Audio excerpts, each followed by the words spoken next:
I am Mark Evans, and thank you so much for asking me to share with you the thought of why, in God's name, would any human being want to make a list to marry their spouse. Seems really unfair. It's kind of like God making a list to marry me when it seems like He already knows all my failures and still chooses to, marry me anyway, chooses to love me anyway. And then the thought of how foolish that I would find another human and say, well, I have a list and you need to meet this list. And therefore, if you do meet my list, well, you might be worthy to marry me.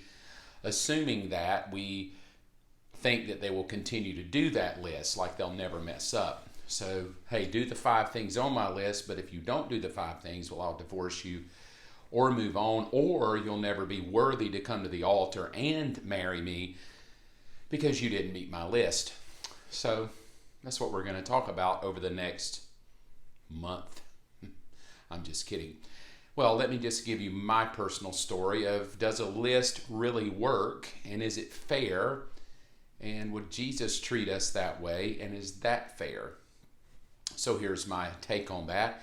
It was May 19th, 1989. I was married. I had been married 4.5 years, fresh into college, married, growing in life, growing in God, loved God, married a wonderful girl, my high school sweetheart, and we moved on with life, and she died in a car wreck. She was hit by a drunk driver, and so that was not part of my bucket list. And in my 20s, I would have to bury a wife and then get remarried again. And so when she died, I found myself very lonely, emotional, needy, having a void. And I know it would be easy to say, well, just let God fill that void for you and you won't even have to worry about anything. That sounds romantic, but when you're the one hurting, it's a whole other ballgame. And so I found myself in that emotion, realizing how quickly our emotions can take us downhill. And we make stupid choices, regretful choices, even choices when other people who are over you, maybe a mentor or someone who's discipling you, says, hey, don't go this way. You're like, nah, dude, I'm going that way because I know what's best. So a list to me is important for that reason. And here's what's really weird. I made a list. I wrote down 5 things that I really wanted to see in a spouse. Because why? Not because I was going to judge that person against my list of being worthy or not, but because it was going to keep me safe, because I knew me. I knew my faults, my weaknesses, and my problems, my lust, and my insecurities. So by having a list, it would keep me from making a stupid choice and just, marrying on a whim or an emotional frenzy and then regretting it later. So I made a list. Here it was. I want a pretty wife. I think that was fair. I don't know what she thinks about me now, but I did say I want a pretty wife. I want a wife who reads her Bible. That was important to me. I want a wife who's spirit-filled, meaning she understands how to follow God and not just her emotions. I also want a wife who goes to church. Church was important to me, and I wanted to marry someone that it was important to them. And the 5th one, I wanted my wife to be my best friend. So those were my 5 things, because my first wife, I was, arrogant, young, hang out with all the guys. The guys were my best friends, shoot basketball, go to the gym. Oh, hey, honey, I'll come home. So this time I realized all my weaknesses, and that's why I made a list. I did not make a list because I was looking for a woman that could fulfill it for me and make me happy.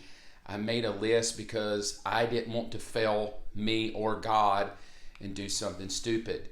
So, Father, I'm looking for a wife that's good looking to me, reads her Bible, goes to church, is spirit-filled, and is my best friend. And lo and behold, 6 months later, that woman came into my life. 2 months later, we were engaged. 6 months later, we were married. And now we've been married 30 years. And I have a wonderful family, 4 daughters. So here's the thought about the list.